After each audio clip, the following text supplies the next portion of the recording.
Oi, pessoal, tudo bem com vocês? Então, voltando aqui para a gente falar de um assunto, né, que eu estou complementando aí para vocês, que é a questão das figuras de linguagem. No bloco anterior, né, nós fizemos sobre as funções e agora a gente vai falar de figuras, né, de linguagem, né? Qual a primeira informação que a gente precisa saber? Quando a gente fala figuras, como o próprio nome diz, eu tenho de me lembrar imediatamente do sentido de denotação e conotação. Denotação, sentido literal da palavra, certo? E a conotação é o sentido figurado. Então, significa dizer que quando a gente fala de figuras de linguagem, todos os sentidos aqui são figurados, né? Então, todos os sentidos aqui são denotativos, certo? Então, ó, que é uma questão na prova do INSS, que foi o CESP, e ele perguntou lá no trecho, o trecho tal está empregado no sentido figurado. Ele não quis cobrar o nome da figura de linguagem, porque não é característica dessa banca, certo? Só que quando ele fala sentido figurado, né, ele está querendo saber se você tem noção do que é denotação e conotação. Pronto, você trabalha nesse ramo. Já se você vai fazer uma prova da FunRio, por exemplo, uma banca lá do Rio de Janeiro, Senzas Gran Rio, lá do Rio de Janeiro. Aí você vai fazer também Funcab, né, que é uma banca também que cobra muito esse estilo. E Idecan, né? Aí eles colocam um trecho, né? Lembrando que essas bancas todas são informações da linha, não são bancas contextualizadas, certo? E aí eles pegam lá e pegam um trecho do texto, pode até ser, ou então um trecho totalmente isolado e perguntam qual a figura de linguagem que há no trecho, né? Então aí você vai observar a densidade, esse assunto ele é extremamente extenso, né? Nós temos figuras aí, praticamente, gente, eu nunca vi falar, né? Então, é muito extenso mesmo, mas existem aquelas que mais se repetem, né? Que são aqueles raciocínios mais comuns em prova. E aí eu vou comentar para vocês aqui algumas, né? Afinal, eu vou fazer um pouco de exercício e depois eu dou um gabarito para vocês fazerem sozinhos também, tudo bem? Então, lembrem-se, figura é diferente de funções. Funções é a atividade que o elemento da comunicação assume quando ele está dentro do texto. Aí necessariamente não é figurada a linguagem, depende agora do que você vai escrever. Agora, quando a gente fala de figuras, né, eu já tenho certeza que o sentido é metafórico. Metáfora, gente, é a mãe de todas as figuras. Qualquer sentido, porque olha a definição de metáfora. A definição de metáfora, já vocês vão encontrar, mas é uma palavra fora do seu sentido real, ou pode ser uma palavra que equipara como se estivesse comparando os dois termos, sem usar o elemento de comparação. E aí, nesse ponto, toda palavra que está fora do sentido real, ela é metáfora, só que você tem que observar que tipo de metáfora. Então, se você me perguntar qual seria a informação geral, seria sentido metafórico. Falou isso, é a mesma coisa de estar dizendo sentido figurado, certo? Aí você já encontra o CESP falando isso. O Brasil torce apaixonadamente pelo futebol. Aí o CESP foi lá, na linha tal, o advérbio apaixonadamente está empregado metaforicamente. Ou seja, o que ele está querendo dizer? Está empregado com sentido figurado. É isso que ele está querendo dizer, certo? Aí ele vai lá na prova da Polícia Civil, né, e pergunta para você se as palavras tais são no sentido denotativo. Aí, quando você volta ao texto, né, tá? Há um texto lá que ele fala: o bandido e o mocinho são dois do mesmo ninho. A palavra ninho, representando casa. Você acha que isso está no sentido denotativo? Não, o bandido e o mocinho são dois do mesmo ninho. A palavra ninho, gente, está no sentido conotativo, certo? Porque ninho, que ele está querendo dizer, são dois do mesmo lugar. E aí, só que no contexto, ele usa ninho, né? Que ninho é para animais, né? Aí você tem um passarinho, que vai fazer um ninho ali, certo? Uma galinha que tem um ninho ali, tudo bem? Então, nesse ponto, você equiparou uma situação, usou uma palavra fora do sentido que é empregado, que eu não chamo minha casa de ninho. Posso até chamar, mas não é real, certo? Então, isso é que é figura de linguagem, certo? É assim que geralmente essas bancas questionam. Cai mais em vestibular, né? Prova da Enem, pais, aí sim, né? Essa informação é bem interessante, certo? No concurso você tem que conhecer a sua banca, tudo bem? Mas, como eu havia dito para vocês, não tem muita incidência nessas bancas maiores. Por exemplo, ESAF. ESAF nem faz menção a isso. Aí você vai ficar perdendo tempo? Não. Mas é interessante estudar as figuras, porque, olha, é tão interessante aqui o campo, a gente usa isso toda hora, né? Só que a gente não sabe que a gente está empregando uma figura de linguagem, tudo bem? Prova de professor também cai muito, tá? Principalmente se for da área de língua portuguesa. E aí, no conhecimento específico, você vai precisar dessa matéria, tudo bem? Então, eu selecionei aqui, pessoal, a parte teórica, né? E depois eu selecionei alguns exercícios. Então, primeiro a gente vai passar pela parte teórica.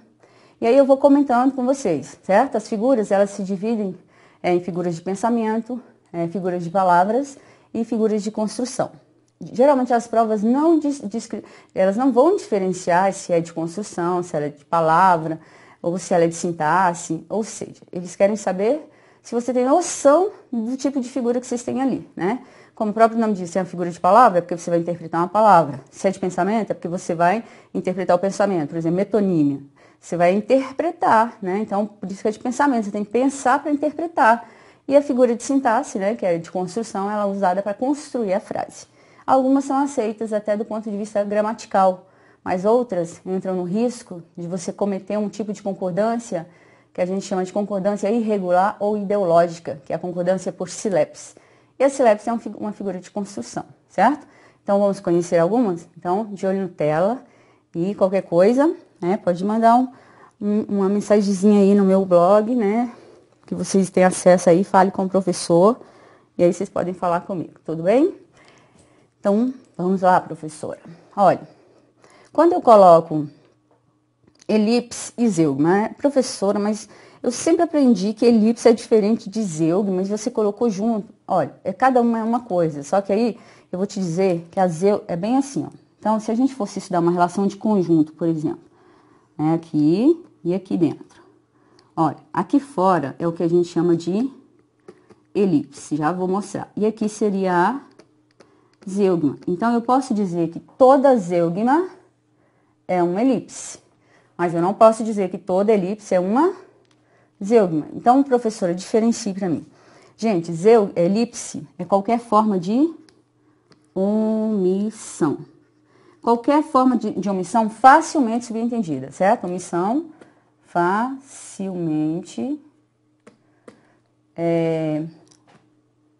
subentendida. Então, a elipse é qualquer forma de omissão facilmente subentendida. Então, se eu falasse assim para vocês, saímos, quem? Nós. Então, eu posso dizer que o sujeito está elíptico, certo? Então, até porque é um tipo de sujeito gramatical, que é a omissão de um termo gramatical que está facilmente subentendido. Se eu falar para vocês, no céu, vírgula, nuvens, ponto. Então, significa dizer, no céu existem nuvens, no céu há nuvens. Então, eu posso afirmar que está facilmente subentendido. Quando você tem o mesmo sujeito dentro de uma frase, por exemplo, a professora chegou ao estúdio, começou a gravar, terminou a explicação, resolveu o exercício. Olha, a professora chegou, que é um sujeito de chegou, professora. Mas a partir de agora, como vai ser o mesmo sujeito, então a partir de agora o sujeito não é mais professora. O sujeito agora é oculto. A partir de agora o sujeito é elíptico. Por quê? Porque vai ficar facilmente subentendido. Quem é que explicou? Quem é que resolveu, certo? Nesse ponto, aí você já não pode falar assim, na linha tal, o sujeito de resolveu é professora? Não. Mas eu posso dizer que o sujeito de chegou e de resolveu tem o mesmo referente. Então, você tem que ter muito cuidado com pergunta, tá? Então, elipse, ela fica facilmente subentendida. Já a zeugma, qual seria a diferença? Zeugma também é uma omissão.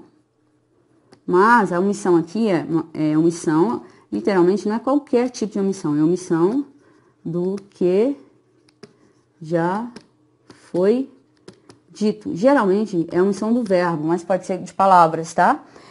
Se você encontrar um texto, e aí você vai observar. Se o texto, se a informação está facilmente subentendida, mas não foi dita, mas só de olhar eu sei, isso é só elipse, certo? Agora, se você observar que a omissão que está ali é porque o termo já foi dito e você só consegue recuperar porque já foi dito, eu posso também dizer que é elipse. Mas se ele chegar para você e perguntar que é zeugma, você vai marcar zeugma, certo? Por exemplo, se eu falasse Brasília é a capital da República. República Federativa do Brasil. Vou abreviar aqui. Ó, Brasília é a capital da República. Aí, como eu vou continuar a frase no mesmo estilo, eu vou colocar ponto e vírgula. Belo Horizonte,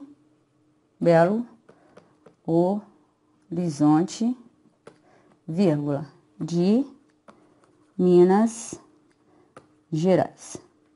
Então, nesse ponto, veja comigo. Quando eu falei Brasília é a capital da República, ponto e vírgula, Belo Horizonte de Minas Gerais. Quando eu coloquei essa vírgula aqui, eu tive a intenção de deixar claro que aqui existe uma omissão. E essa omissão é facilmente subentendida ou é facilmente subentendida porque já foi dito? Ela é facilmente subentendida porque aqui tá implícita essa expressão, é a capital, certo? Isso aqui já foi dito no texto, ó. Então, essa vírgula, ela marca essa omissão. É obrigatório, professor, usar a vírgula para marcar zeugma? Não, não é obrigatório, tá? Geralmente ela é marcada por vírgula, mas não é obrigatório. Então, isso aqui é a omissão do que já foi dito. Então, é o que nós chamamos de zeugma, certo? Está escrito na gramática. A vírgula é usada não obrigatoriamente para marcar zeugmas verbais. Principalmente ele fala verbo, né? Mas qualquer tipo de zeugma. Beleza, vamos só dar uma olhadinha aqui no que eu coloquei para vocês, ó. Na estante, vírgula, livros e mais livros. Isso aqui não é a mesma coisa de falar que na estante há ou existem livros e mais livros? Está escrito? Não. Já foi dito? Não. Mas está o quê? Facilmente subentendido. Então, isso aqui é puramente elipse. Agora, o segundo exemplo.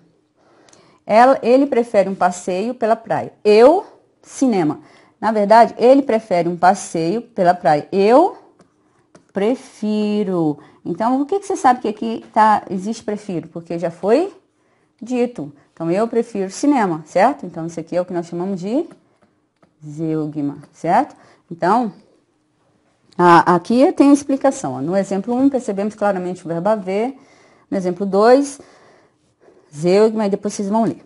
Tudo bem? Então, isso é a diferença entre elipse e zeugma, ok? Então, figura de construção, tá? Para construir a frase. Outra, na oração, ela cantou uma canção linda. Quando eu falo ela cantou uma canção, não sei se vocês percebem que ela está tirando o próprio, quem canta, canta algo, não é isso? Ela tirou o próprio objeto do próprio verbo. É como se falasse, ela sonhou um sonho bonito. Gente, isso para gramática aqui, ó, ela cantou uma canção linda, é chamado de objeto interno, ó. Objeto, não sei se vocês já ouviram falar dessa nomenclatura, objeto direto interno. O que seria isso? Seria um pleonasmo, né? Toda vez que houver um objeto direto interno é um pleonasmo. Por quê? Porque você está tirando do próprio verbo substantivo, vai ficar repetido. E isso é repetição, ó. Repetição. Só que existem dois tipos de pleonasmo, né? Pleonasmo, gente, é repetição do que já está aquilo que não precisa dizer. Por exemplo, você já fala a palavra e já essa informação já vem junto com ela. Por exemplo, mulher inteligente. Para que você vai falar mulher inteligente? Porque quando você fala mulher, é totalmente pleonasmo falar mulher inteligente. Por quê? Porque já é igual homem burro, né? Você fala, pra que falar homem burro? Gente, já tá implícito. Opa, tô brincando. Só tô imitando os maiores, o grupo. Então, nesse ponto, isso que é uma repetição desnecessária, né? Subir para cima, descer para baixo, isso aí já é vício, tá? Sorriso nos lábios. Alguém aqui por acaso sorri para outro lugar? Né? Então, todo sorriso é nos lábios, né? Então, isso seria o que nós chamamos de pleonasmo. Só que esse é vicioso, né? Subir para cima, descer para baixo, pegar com as mãos, sorriso nos lábios, vir com meus próprios olhos, né? Você vai ver com o olho dos outros, gente.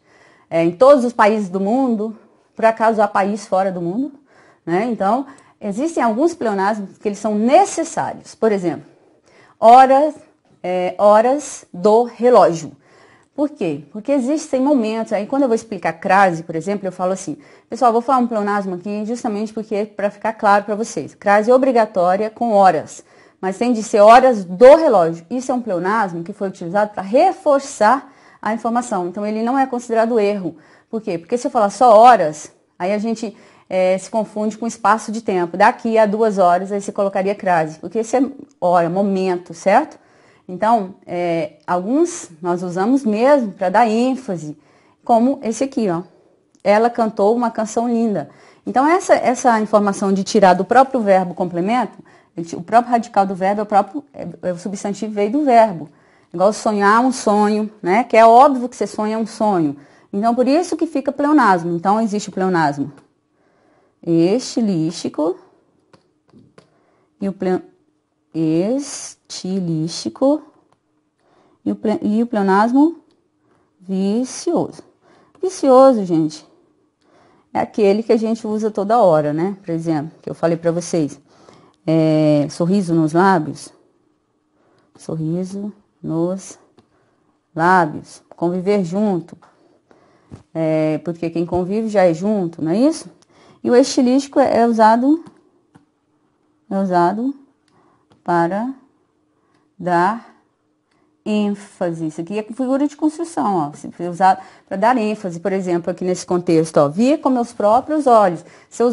Quando você percebe a questão viciosa é porque de tanto vulgarizar, por exemplo, quando eu falo vi com meus próprios olhos, lógico que você vê com seus próprios olhos. Então, essa repetição aqui, se você observar em textos literários, o autor usa com intenção. Ele não sabe que ele está errando, sabe? Ele sabe que é um pleonasmo. Só que quando o autor usa no seu texto, é justamente para manter essa informação. A repetição ali se faz necessária, certo? Quando fala, cantou uma canção linda, houve o emprego de um termo desnecessário, pois quem canta só pode cantar uma canção. Mas, como eu já disse, o autor quis dar relevância ao termo canção. Por isso ele usou e, nesse caso, a gente percebe que ele foi estilístico, certo?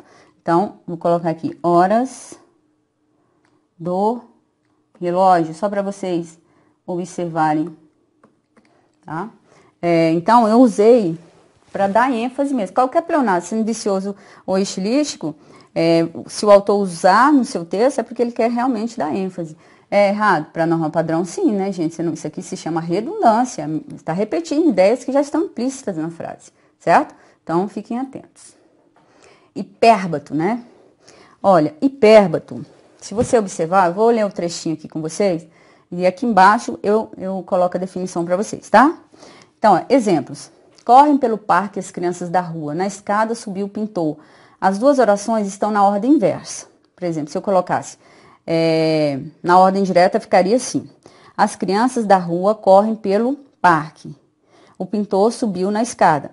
Você pode observar que quando eu coloquei na escada, subiu o pintor, essas orações não fazem correlação, tá? Cada uma é uma.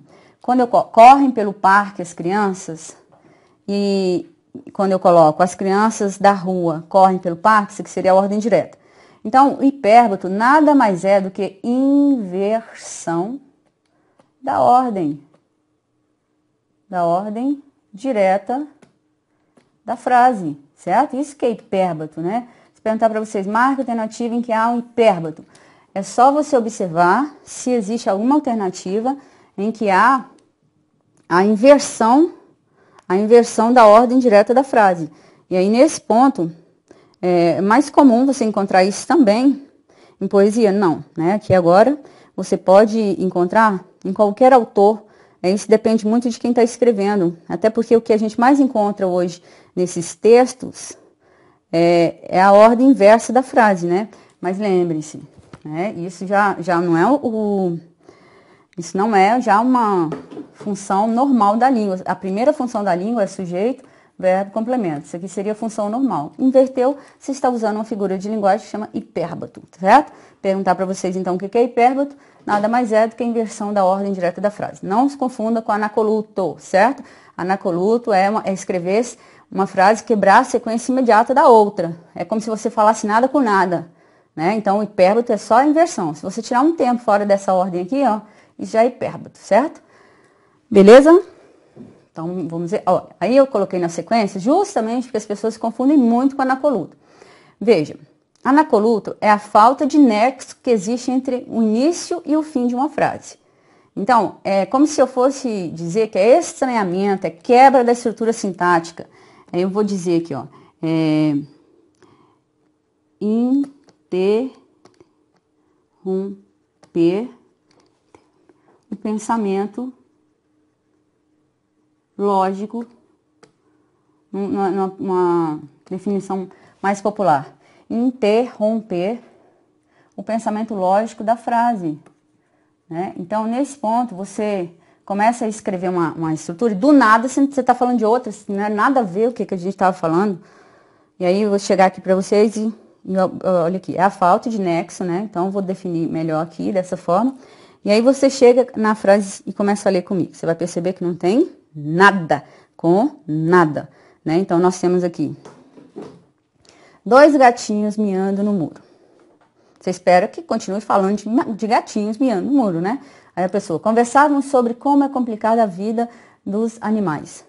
Olha, quando você fala 2 gatinhos miando no mundo, e depois você vem, conversávamos sobre como é complicada a vida dos animais, você não estava falando de vida dos animais, então essa frase aqui é totalmente desconexa, né? Então houve uma falta de lógica. Esse professor pode dar uma melhor definição? Sim, frase sem coerência. Frase sem coerências. Professora, pode melhorar? Sim, o que é coerência? Lógica, lógica textual, certo? Não combina, não combinar ideias entre si. Isso que seria o que nós chamamos de anacoluto. E olha a definição de hipérbato, é quebra da ordem direta, né? Só que essa quebra tem lógica. Aqui não, é como se você fosse usar 2 frases, uma para lá, outra para cá. Novas espécies de tubarão no Japão. Pensava em como é misteriosa a natureza. Gente, que fumou maconha em geral aqui, porque ó, novas espécies de tubarão no Japão. O que você esperava ouvir? Que continuasse falando das espécies. Aí veio falar de mistério, né? Loucura total, né? Então, isso é o tal da anacoluto. O que o pessoal mais faz em redação discursiva hoje é essa aqui, ó. Quem tem falta de leitura acaba fazendo frases desse jeito. Tudo bem? Próximo. Silepse. A silepse ela tem 3 faces, né? Quando a gente fala silepse, é a concordância que se faz com a ideia. Só deixar bem claro que eu já coloquei aqui. Silepse é a concordância que se faz com a ideia. Isso para a gramática, gente, é erro, porque a gramática concorda com palavra escrita. Mas por isso que ela entra como figura de linguagem, né? Então nós temos aqui silepse. De número, nós temos silepse pessoa, nós temos silepse de gênero, né? Então, você vai avaliar aqui, número, singular e plural. Pessoa, primeira, segunda, né? Prestem atenção na frase. Olhem aqui comigo, voltem aqui. A gente vamos à festa. Quando eu falo a gente vamos, e quando eu falo gente, a palavra gente é um pronome, né? Que é um pronome que vale tanto para a primeira pessoa quanto vale para a primeira pessoa do singular ou do plural. Então, eu posso falar gente para mim, posso falar gente para o todo. Então, a gente vamos ao cinema. Quando você fala gente vamos, por que está errado? Na verdade, está errado porque você está fazendo concordância, você está entrando dentro do texto e concordando com a estrutura. Isso que você está fazendo concordância com o sentido. Ó. A gente deveria ser vai, porque a palavra dá a ideia de plural, mas essa palavra está escrita no singular. E aí, quando você, em vez de concordar com o sujeito, você vai lá e usa o verbo para se incluir na fala, isso é concordância de quê? De pessoa. Você está fazendo, não é de número, tá, gente? Eu até falei, mas é de pessoa, porque quando eu falo a gente vão, aí sim seria de número. Por quê? Porque eu estaria concordando com o número que a palavra expressa e não com a palavra escrita. Se eu falo a gente vamos, eu estou me inserindo dentro do texto e concordando, na verdade, com a ideia da informação e deixando gente totalmente separado. Então, veja a diferença. O povo aplaudiram. Isso é silepse de número, que você concordou com a ideia que expressa povo, que é mais de um. Se eu colocar os professores, somos o futuro. Somos o futuro, deveria, né, gente? Mas com essa desvalorização, mas tudo bem. Vamos continuar na nossa figura aqui. Os professores, somos o futuro. Quando eu falo dos professores, não deveria ser são o futuro? Aí, em vez de falar são, eu vou lá e coloco o verbo na primeira pessoa do plural e me incluo no texto. Olha, existe um autor que chama Otton Garcia, né? Ele tem um livro que chama Comunicação em Prosa Moderna, que vale a pena tê-lo como livro de cabeceira. Ele usa toda hora no livro dele esse tipo de concordância. Mas ele pode, o livro é dele, né? Então ele pode fazer o tempo inteiro as informações atordoam-nos, né? Então ele pode fazer isso. né? Então, você tende a avaliar o que é a intenção comunicativa. Então, CILEP de número é quando você concorda com a ideia que a palavra expressa. A maioria saíram. CILEP de número. Não pode ser assim para a gramática. Isso é chamado de concordância irregular ou ideológica. Tem que ser a maioria saiu. E aí existem regras gramaticais que vão permitir que esse verbo vá para o plural. Por exemplo, a maioria das pessoas, aí aceita singular e plural. Com isso vocês vão estudar nas aulas de gramática, certo? E existe a CILEPs de gênero. O que é isso? É quando a palavra ela é empregada só no feminino ou quando ela é empregada só no masculino. Resumindo, quando a palavra é neutra e cabe tanto para o feminino quanto para o masculino. Aí, nesse caso, para eu saber o gênero da palavra, eu tenho de flexionar o adjetivo.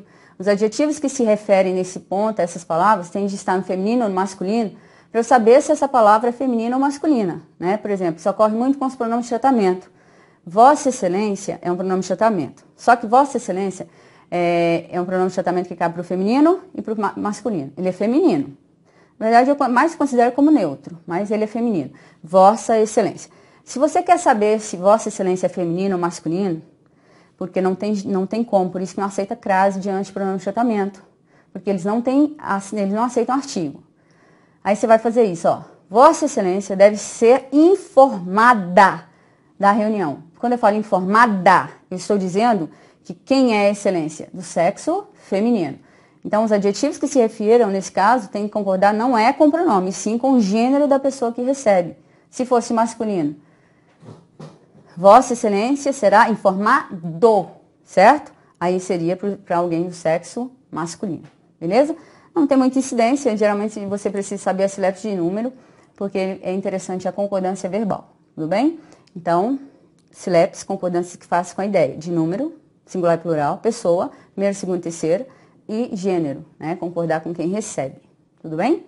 Então, prossigamos aqui. Olha, aí tem uns exemplos aqui para vocês, tá? Você vai conseguir depois da minha explicação, aí vocês vão ler direitinho. E vamos para a máxima. Por que você coloca juntos? Cada uma é uma, professor? Porque parecem, certo? Metáfora e comparação. Professora, mas eu já ouvi falar que toda comparação é... Opa, não mesmo. Quando eu falo assim, ó, aquele homem é um leão, eu estou fazendo o seguinte... Eu estou comparando o homem, a bravura, né? Vamos dizer assim, a bravura de um leão com a de um homem. Mas eu não falei, ele é bravo como o leão. Porque se eu falar ele é bravo como um leão, eu usaria o elemento comparador. E aí seria literalmente a comparação. Essa seria a diferença inicial. Aqui existe o elemento comparador. Aqui existe, equipara a informação, sem colocar o elemento comparador. Então, nesse texto, ó, estamos comparando um homem com um leão, pois esse homem é forte, corajoso, ou bravo, sei lá o que vocês querem dizer. Agora, se eu dissesse da número 2, a vida vem em ondas como o mar vem, né? Fica implícito aqui. Então, eu usei o elemento de comparação. Então, isso aqui não pode ser, é metáfora, o sentido é metafórico, mas a figura de linguagem é chamada de comparação. Então, qual seria a diferença máxima? É que a metáfora, ela não vai usar elemento de comparação, ela já vai dizer, você é um anjo. Então, eu estou equiparando a sua informação como um anjo. Agora, você é uma flor, né? Aí você chega e fala, ele é bom como um anjo, ela é delicada como a rosa. Aí já seria a comparação. A chuva cai como lágrimas, ó, como. A mocidade é como uma flor. Então, isso aqui tudo é comparação. A comparação, ela usa o elemento comparador. E a metáfora, gente, ela pode também ser esses conectivos. Ela pode ser qualquer palavra empregada fora do seu sentido real, também é metáfora. Certo? Além de haver essa comparação, você pode também observar a metáfora como sentido figurado. Então, você avalia a informação fora do sentido dela, tudo bem? Então, vem aqui comigo, olha. A gente vai ter que dividir o bloco, né, porque não deu tempo de eu dizer de todas. Então, vocês vão ficar aí, daqui a pouco eu volto e termino de falar para vocês sobre figuras, tudo bem? Então, beijo, até daqui a pouco.